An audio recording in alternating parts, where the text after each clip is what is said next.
नमस्कार दोस्तों, new technical classes में आप सभी लोगों का बहुत-बहुत स्वागत है। आज के इस वीडियो में जो है हम पढ़ने वाले हैं माइक्रोमीटर के बारे में, ठीक है?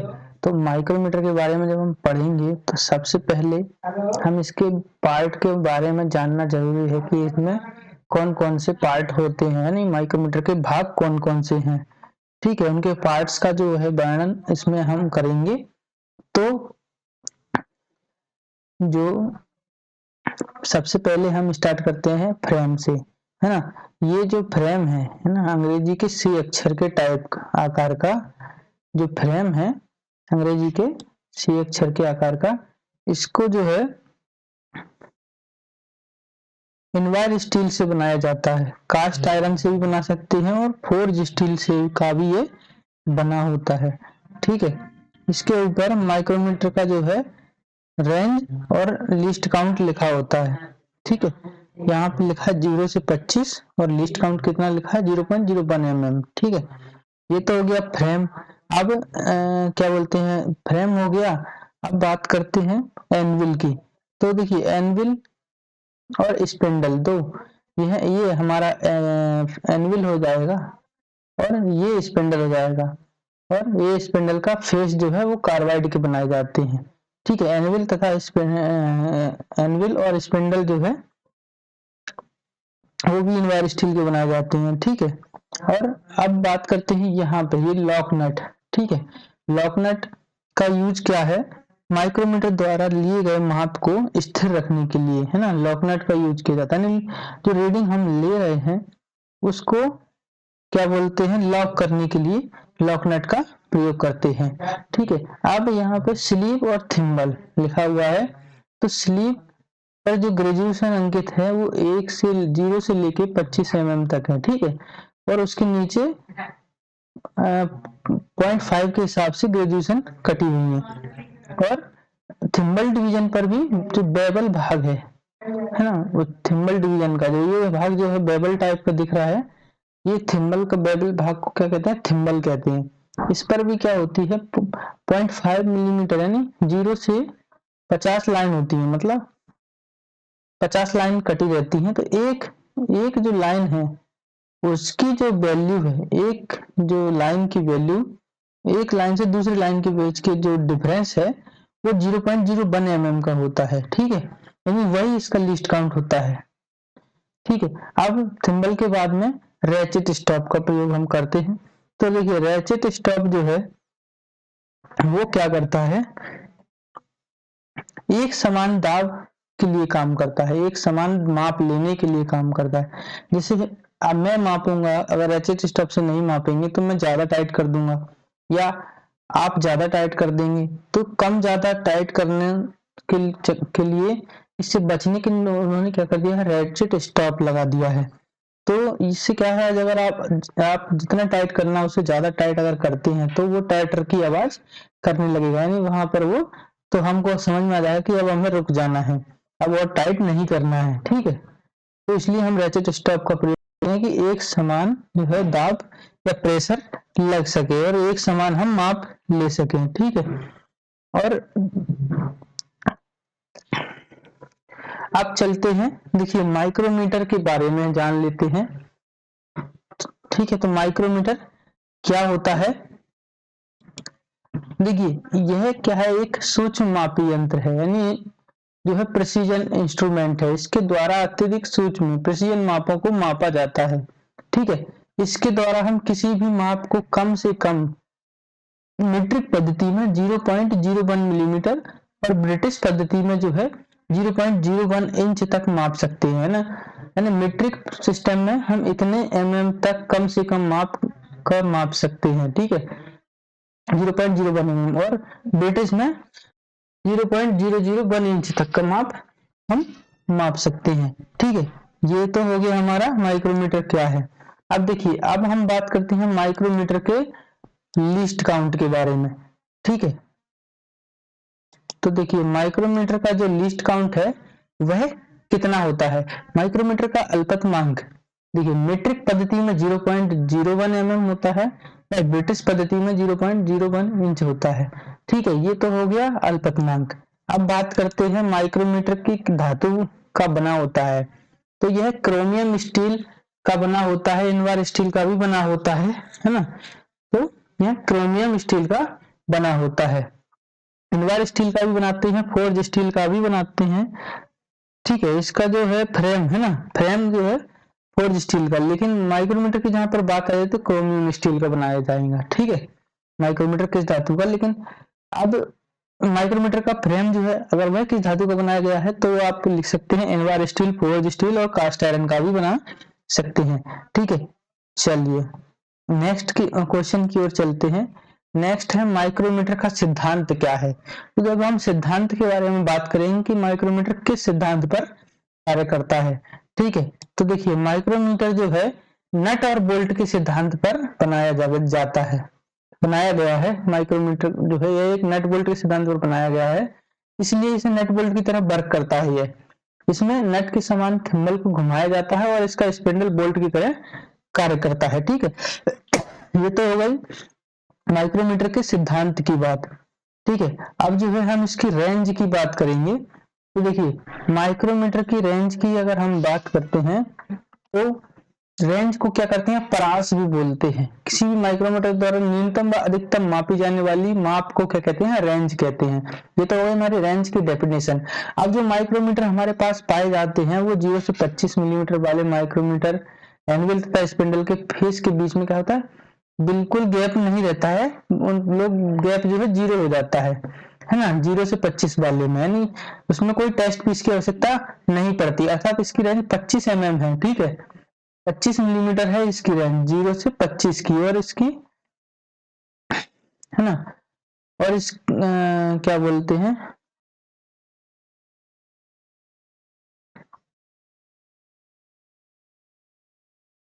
ठीक है। अब 25 मिलीमीटर तक इसके द्वारा किसी भी जॉब की माप 25 मिलीमीटर तक ले सकते हैं। 25 मिलीमीटर से अधिक माप लेने के लिए हमको क्या करना पड़ेगा, रेंज बदलना पड़ेगी, यानी 25 से 50। ये हमको सिर्फ 25 की रेंज में मिलता है, 25 से 50, फिर 50 से 75, 75 से 100, इस टाइप से हमको ये रेंज में मिलेंगे।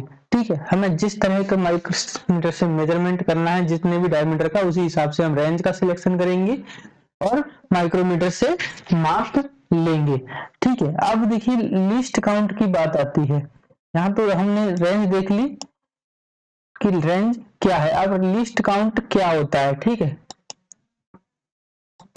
तो माइक्रोमीटर का अल्पतमांक क्या होता है ना, इसकी जो डेफिनेशन है वो है किसी माइक्रोमीटर द्वारा ली जाने वाली कम से कम माप को उसका अल्पतमांक या अल्पतमांक कहते हैं, अल्पतमांक या अल्पमांक कहते हैं। ठीक है, या लीस्ट काउंट कहते हैं। कम से कम कितना माप सकता है माइक्रोमीटर, तो देखिए कम से कम जो है ना वो 0.01 mm माप सकता है मीट्रिक सिस्टम में, और ब्रिटिश में 0.01 इंच। ठीक है, ये तो हो गया माइक्रोमीटर के लिस्ट काउंट है, लिस्ट काउंट किसे कहते हैं उसकी डेफिनेशन हो गई है। अब देखिए अब हम बात करते हैं सिस्टम, है ना। तो मीट्रिक सिस्टम की अगर हम बात करें, मीट्रिक पद्धति में माइक्रोमीटर के बारे में जब हम बात करेंगे तो क्या होगा, देखिए इस पद्धति में माइक्रोमीटर की स्लीव पर 1 मिलीमीटर के 25 निशान बने होंगे, या फिर 0.5 मिलीमीटर के हिसाब से 50 निशान बने होते हैं। ठीक है, स्लीव के अंदर स्पिंडल पर 1 मिलीमीटर या 0.5 मिलीमीटर की पिच की चूड़ियां कटी होती हैं। स्लीव के ऊपर थिम्बल के बेवल एज पर 50 या 100 निशान बने होते हैं। इस प्रकार थिम्बल एक पूरा चक्कर घुमाने पर 1 मिलीमीटर या 0.5 मिलीमीटर आगे चलता है ना। अगर 1 मिलीमीटर का आपका चूड़ी कटा है तो 1 मिलीमीटर चलेगा, और अगर 0.5 के हिसाब से चूड़ी कटी हुई है तो 0.5 मिलीमीटर आगे चलेगा। यदि आप थिम्बल को एक निशान यानी एक चक्कर घुमाया जाए तो स्पिंडल जो है 1/100 है ना, या 0.5 रहेगा तो 0.5/50 मिलीमीटर, यानी एक भाग के अगर निकालेंगे तो उसके जितने भाग हैं उसका उसमें डिवाइड कर देंगे। ठीक है, तो हमारा जो लिस्ट काउंट निकालने का जो फॉर्मूला है वो है माइक्रोमीटर की पिच बटे थिम्बल पर बने खानों की संख्या। आप खाने देखिए 50 भी 100 भी हो सकते हैं। ठीक है, तो अब हम मान लीजिए कि 0.5 मिलीमीटर पिच के हिसाब से दांते कटे हैं और 50 दांते कटे हैं। ठीक है, तो 0.5/50 है ना, तो इसमें भी हमारा कितना हो जाएगा 0.01 मिलीमीटर, और है ना 0.01 मिलीमीटर हमारा आंसर हो जाएगा। ठीक है, चलिए नेक्स्ट क्वेश्चन की ओर चलते हैं।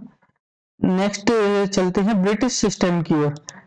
ब्रिटिश पद्धति में क्या होता है? तो देखिए ब्रिटिश पद्धति में क्या होता है, इसमें माइक्रोमीटर की स्लिप पर 1 इंच को 10 बराबर भागों में बांटा जाता है और इसके एक भाग का मान 0.1 इंच 0.1 इंच होता है। प्रत्येक मेन डिवीजन को 4 भागों में बांटा गया है। ठीक है, अब ये इसको 0.1 हो गया तो ये क्या हो गया, इसका चौथा भाग है ना, तो एक भाग की वैल्यू हो गई 0.025 है ना।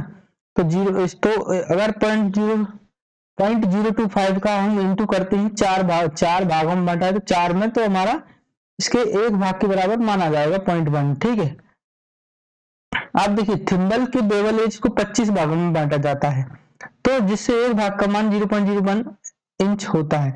अब इसमें भी सेम फॉर्मूला है, क्या बोलते हैं, लीस्ट काउंट निकालने का, कि पिच बटे थिम्बल के खानों की संख्या। हमको सीधा सीधा क्या किया है, पिच है ना, तो हमारी पिच है 1/40 इंच है ना, तो 1/40 इंच या 0.025 है ना, वो एक ही बात है, बटे थिम्बल के भागों की संख्या। थिम्बल के भागों की संख्या क्या है, 25। तो हमने इसको सॉल्व किया तो 0.01 इंच आ जाएगा, 0.001 इंच आ जाएगा है ना, 1/1000 इंच भी कह सकते हैं इसको। ठीक है, चलिए देखिए अब हमने क्या किया, ब्रिटिश सिस्टम पढ़ा यहाँ पे। अब माइक्रोमीटर की जीरो रीडिंग क्या होती है उसके बारे में अब हम जानेंगे। देखिए माइक्रोमीटर की जीरो रीडिंग को ही, माइक्रोमीटर की शुरू की रीडिंग को ही जीरो रीडिंग कहते हैं। ये क्वेश्चन बहुत ही अच्छा और इम्पोर्टेंट क्वेश्चन है। जो रीडिंग शुरू में आ रही है उस रीडिंग को ही हम जीरो रीडिंग कहते हैं। ठीक है, जैसे 0 से 25 मिलीमीटर रेंज वाले माइक्रोमीटर की जीरो रीडिंग जीरो ही रहेगी, और 25 से 50 वाले माइक्रोमीटर की जो है जीरो रीडिंग जीरो नहीं, उसको 25 रहेगी, क्योंकि जो आपकी शुरुआत की जो रीडिंग है वह जीरो रीडिंग कहलाती है। जैसे 0 से 25 का माइक है तो 0 उसकी जीरो रीडिंग होगी, और 25 से 50 है तो 25 उसकी जीरो रीडिंग होगी, और 50 से 75 है तो 50 उसकी जीरो रीडिंग होगी। यानी किसी भी माइक्रोमीटर की शुरू की रीडिंग को ही जीरो की रीडिंग कहते हैं, जीरो रीडिंग कहते हैं।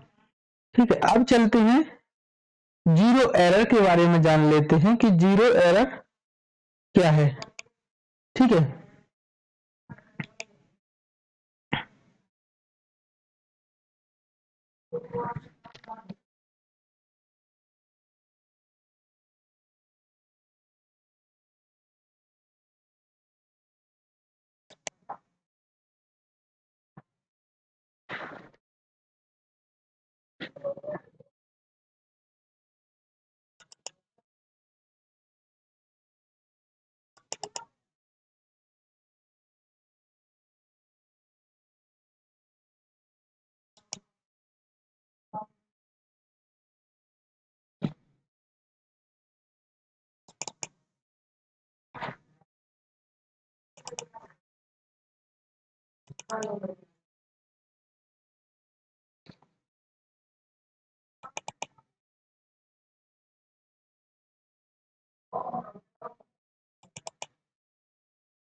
चलिए देखिए जीरो रीडिंग की बात, जीरो एरर की बात करें कि जीरो एरर क्या है, जीरो रीडिंग क्या है। ठीक है, क्या है, माइक्रोमीटर की जीरो रीडिंग क्या होता है। ठीक है, जीरो रीडिंग हो गया, जो स्टार्टिंग का जो हमारा शुरू की रीडिंग होगी उसे जीरो रीडिंग हम कहेंगे। अब जो है जीरो रीडिंग के बारे में हमने जान लिया, अब जीरो एरर के बारे में जानते हैं। ठीक है, जीरो एरर के बारे में जानते हैं। किसी भी माइक्रोमीटर की शून्य त्रुटि चेक करने के लिए माइक्रोमीटर के स्पिंडल व एनुअल के फेस को संपर्क में लाने के बाद यह देखा जाता है कि थिम्बल का शून्य स्लीव की डेटम लाइन से मैच हो रहा है या नहीं मिल रहा। ठीक है, अगर मैच नहीं हो रहा है तो उसमें क्या होगा, जीरो एरर हो जाएगा। यदि थिम्बल का शून्य डेटम की लाइन से मिल रहा हो तो समझना चाहिए कि शून्य या जीरो त्रुटि नहीं है। यदि थिम्बल का जीरो डेटम लाइन से नहीं मिल रहा है या आगे पीछे मिल रहा है तो समझ जाना चाहिए कि माइक्रोमीटर में शून्य त्रुटि है, यानी उसको हम जीरो एरर कह सकते हैं। जीरो एरर क्या है, हमारी दो प्रकार की होती है। ठीक है, एक होती है पॉजिटिव एरर, एक होती है नेगेटिव एरर। ठीक है, इसमें क्या करते हैं कि हम जो है स्पिंडल के फेस और एनुअल के फेस को मिलाएंगे, उसके बाद में जब दोनों को संपर्क में मिलाने के बाद हम देखेंगे कि हमारी जो स्लीव की डेटम लाइन और थिम्बल की जीरो लाइन है ना, थिम्बल की डेटम लाइन, स्लीव की जीरो लाइन, सॉरी स्लीव की डेटम लाइन से थिम्बल का जो शून्य है वह मैच हो रहा है कि नहीं हो रहा। ठीक है, ये हम देखेंगे। तो अगर आगे या पीछे जा रहा है तो उस हिसाब से हमारी एरर होगी, और आगे पीछे जा रहा है तो समझिए जीरो एरर है। ठीक है, शून्य त्रुटि जो है दो प्रकार की होती है, एक होती है पॉजिटिव एरर, एक होती है नेगेटिव एरर। ठीक है, तो चलिए हम पढ़ते हैं पॉजिटिव एरर के बारे में, जानते हैं कि पॉजिटिव एरर क्या होती है। ठीक है, जब माइक्रोमीटर के थिम्बल का शून्य डेटम लाइन से पीछे रह जाता है, यानी शून्य क्या बोलते हैं, शून्य त्रुटि निकालने के लिए हम फेस को संपर्क में तो लाएंगे, लेकिन अब हम ये जब स्लीव की डेटम लाइन और थिम्बल की जीरो का मिलान जब नहीं होगा तो एरर होगा। लेकिन हम धनात्मक और ऋणात्मक त्रुटि कैसे पता करेंगे? ठीक है, एक होती है पॉजिटिव एरर, दूसरी होती है नेगेटिव एरर। ठीक है, तो उसके लिए कैसे पता करेंगे कि जब हमारी डेटम लाइन थिम्बल का शून्य डेटम लाइन से पीछे रह जाता है, ध्यान देखिए पीछे रह जाता तो वह धनात्मक त्रुटि हो जाएगी। ठीक है, इस रीडिंग को ये क्या कहती है, हमारी पॉजिटिव एरर हो जाएगी। रीडिंग लेने के बाद कुल रीडिंग में से इस त्रुटि को हम क्या करते हैं, माइनस कर लेते हैं, तो सही रीडिंग आ जाएगी। अगर नेगेटिव जो है नेगेटिव एरर के बारे में बात करें तो यदि थिम्बल का शून्य डेटम लाइन से आगे बढ़ जाता है, आगे बढ़ जाना तो क्या है ऋणात्मक, और पीछे रह जाना तो क्या है धनात्मक। और हम इसमें अपोजिट करते हैं, जैसे पीछे रह गई तो हो गया धनात्मक त्रुटि, और इसमें क्या धनात्मक को हमेशा हम क्या करते हैं, माइनस करते हैं रीडिंग में से। और अगर थिम्बल का शून्य डेटम लाइन से अगर आगे बढ़ जाता है तो नेगेटिव एरर कहलाती है। ठीक है, रीडिंग लेने के बाद इसमें से क्या करते हैं, त्रुटि को जोड़कर हम सही रीडिंग ला सकते हैं। ठीक है, अब देखिए एरर जो हमारा आ गया उसको हम ठीक भी कर सकते हैं। तो देखिए एरर को ठीक करने के लिए क्या करेंगे, शून्य त्रुटि को ठीक करने के लिए माइक्रोमीटर की स्लीव को सी स्पेनर से एडजस्ट करके शून्य त्रुटि हम ठीक कर सकते हैं। ठीक है, शून्य त्रुटि एडजस्ट ठीक कर सकते हैं। और दूसरा माध्यम भी है कि टेस्ट पीस के माध्यम से, यह अलॉय स्टील के गोलाकार के पीस होते हैं, टेस्ट पीस है ना, जिनको ग्राइंडिंग हार्डनिंग टेम्परिंग किया जाता है। ये कई साइज में आते हैं, जैसे 50 millimetre, 75 millimetre, 100 millimetre, inch, 1 inch. इंचों में जब बात करें 1 inch, 2 inch, 3 inch, 4 inch, 5 inch, इसका प्रयोग माइक्रोमीटर की शून्य त्रुटि को सेट करने के लिए किया जाता है। लेकिन 0 से 25 वाले में कैसे करेंगे, टेस्ट लगा के 0 से 25 में हम दोनों फेस को मिलाएंगे, और बाकी जो 25 से 50 है उसमें हम क्या बोलते हैं टेस्ट पीस लगा सकते हैं। ठीक है, टेस्ट पीस जैसे 25 से 50 मिलीमीटर वाले आउटसाइड माइक्रोमीटर की शून्य त्रुटि चेक करने के लिए करते समय एनुअल व स्पिंडल के फेस के बीच में 25 मिलीमीटर का टेस्ट पीस लगाकर हम उसकी शून्य त्रुटि चेक करेंगे। ठीक है, तो दोस्तों ये था हमारा माइक्रोमीटर, है ना। माइक्रोमीटर जो है ये हमारा इसमें चैप्टर में कंप्लीट हो गया है। तो अगर आपको हमारा जो वीडियो है वो अगर अच्छा लगा हो तो इसको ज्यादा से ज्यादा लाइक और शेयर करना, और चैनल को सब्सक्राइब करना ना भूलना। ठीक है, अब हम बात करेंगे कि माइक्रोमीटर यूज करते समय प्रयोग करने से पहले क्या क्या सावधानियां हम रखेंगे। ठीक है, तो देखिए माइक्रोमीटर का जब हम प्रयोग करते हैं तो बहुत सारी बातों का ध्यान रखते हैं। जैसे काम के अनुसार ही हम माइक्रोमीटर का सिलेक्ट करेंगे। जैसे आउटसाइड हमको डाया मापना, आउटसाइड बाहरी डायामीटर नापना है तो आउटसाइड माइक्रोमीटर का प्रयोग करेंगे। इंटरनल डाया मापना है यानी अंदरूनी डाया तो हम इनसाइड माइक्रोमीटर का प्रयोग करेंगे। और गहराई अगर मापनी है तो हम जो है डेप्थ माइक्रोमीटर का उपयोग करेंगे। तो हमको अपने कार्य के अनुसार ही माइक्रोमीटर का चुनाव करना है। ठीक है, माइक्रोमीटर को उपयोग करने से पहले हमको एरर चेक करना है। ठीक है, माप लेने से पहले जॉब का जो है बर को साफ कर लेंगे, जॉब पर हमारे पे कहीं बर तो नहीं लगा हुआ है। और माप लेने से पहले स्पिंडल तथा एनविल, जो माइक्रोमीटर के स्पिंडल तथा एनविल हमारे होते हैं, उनके फेस को हम साफ कपड़े से साफ कर लेंगे। ठीक है, और दूसरी चीज एक बात और ध्यान रखेंगे कि हमारा रैचेट स्टॉप सही से वर्क करना चाहिए, है ना। अगर रैचेट सही से वर्क नहीं करेगा तो हमारी रीडिंग जो है गलत हो सकती है ना। क्यों? क्योंकि देखिए रैचेट, जिस माइक्रोमीटर का रैचेट काम करता है वह सेफ माइक्रोमीटर की कैटेगरी में आ जाता है, यानी उससे लिया गया माप एकदम शुद्ध होता है। और जिस माइक्रोमीटर का रैचेट काम नहीं करता उसे अनसेफ माइक्रोमीटर कहते हैं, क्योंकि उससे लिया गया माप हमेशा अशुद्ध आएगा, है ना, शुद्ध माप नहीं आएगा। ठीक है, अब देखिए कभी भी माइक्रोमीटर को क्या करना चाहिए, लॉक नट जो आप देख रहे हैं उसको लगाकर गेज की तरह कभी प्रयोग नहीं करना है। ठीक है, चलती मशीन पर जॉब को नहीं नापना है, मशीन को रोक कर ही हम नापेंगे। और माइक्रोमीटर को कभी भी कटिंग टूल के साथ में बिल्कुल नहीं रखना है। ठीक है, क्योंकि कटिंग टूल धारदार होते हैं और इसमें माइक्रोमीटर हमारा खराब हो सकता है। देखिए कटिंग टूलों के साथ बिल्कुल नहीं रखेंगे। कभी कभी क्या होता है माइक्रोमीटर में लॉर्ड ऑयल हमको देना चाहिए ताकि वह ठीक से चल सके, है ना। और काम करने के बाद में क्या करना चाहिए, साफ करके रख देना चाहिए। और इसके स्पिंडल तथा एनविल के फेस के बीच में गैप जो है होना चाहिए, क्योंकि गर्मी की वजह से धातु में फैलाव होता है और यदि स्थान अगर इसको नहीं मिलेगा तो ये क्या हो जाएगा, टेढ़ा हो जाएगा। इसलिए इसके स्पिंडल तथा एनविल के बीच एनविल को हम बिल्कुल संपर्क में नहीं रखेंगे, थोड़ा सा गैप करके रखेंगे। और इसको हमेशा सुरक्षित और साफ करके बॉक्स के अंदर रखेंगे। ठीक है, ये तो हमारे माइक्रोमीटर को प्रयोग करने से पहले आप किन किन सावधानियों का उपयोग करेंगे वो हो गई है। ठीक है, अब हम क्या करेंगे, माइक्रोमीटर की स्पेसिफिकेशन आपको बता दें कि जब आप माइक्रोमीटर लेने बाजार में जब जाएंगे तो आपको क्या करना रहेगा, यानी आप किस तरीके से उससे मापेंगे कि हमको कौन माइक्रोमीटर चाहिए। तो अगर आपने बोला उसको डायरेक्ट कि हमको माइक्रोमीटर चाहिए, ठीक है, तो वो बोला कौन सा माइक्रोमीटर। अब आप बोलोगे आउटसाइड, इनसाइड या depth micrometer, screw pitch micrometer, कौन सा माइक्रोमीटर चाहिए। आपने बोला आउटसाइड, ठीक है, तो आउटसाइड। अब वो बोलेगा कि कौन सा वाला, मैट्रिक सिस्टम में या ब्रिटिश सिस्टम में, तो आपको बोलना है मैट्रिक माइक्रोमीटर चाहिए, या ब्रिटिश वाला चाहिए तो ब्रिटिश बोलना है। अब आपसे फिर पूछेगा रेंज के बारे में कि रेंज क्या चाहिए आपको।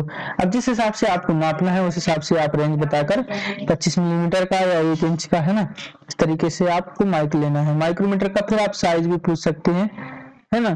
तो साइज क्या है, 0 से 25 का लेना है, 25 से 50 का, 50 से 75 का, और किस कंपनी का माइक आपको लेना है। ठीक है, तो मैं एक उदाहरण दे देता हूँ, माइक्रोया जापान की कंपनी है ना, अधिकतम माइक इसी के आते हैं और अभी बहुत सारी कंपनियों के माइक आने लगे हैं। ठीक है, तो ये हमारा माइक्रोमीटर का स्पेसिफिकेशन हो गया। ठीक है, अब दोस्तों इसमें बहुत सारे क्वेश्चन जो है ना पेपर में माइक्रोमीटर से रिलेटेड हमारे एग्जाम में आते हैं। ठीक है, तो माइक्रोमीटर को हमको ध्यान से पढ़ लेना है, इसके सारे के सारे क्वेश्चन हमको कर लेना है। ठीक है, और अगर आप और ज्यादा से ज्यादा वीडियो पाने के लिए और क्या बोलते हैं हमारे चैनल से जुड़े रहने के लिए आपको हमारे चैनल को सब्सक्राइब करके बेल के आइकन को जरूर दबा लेना है, जिससे कि आपको हमारी प्रत्येक वीडियो का नोटिफिकेशन जो है मिलता रहे। ठीक है, चलिए, तो धन्यवाद दोस्तों, चैनल को जरूर सब्सक्राइब कर ले।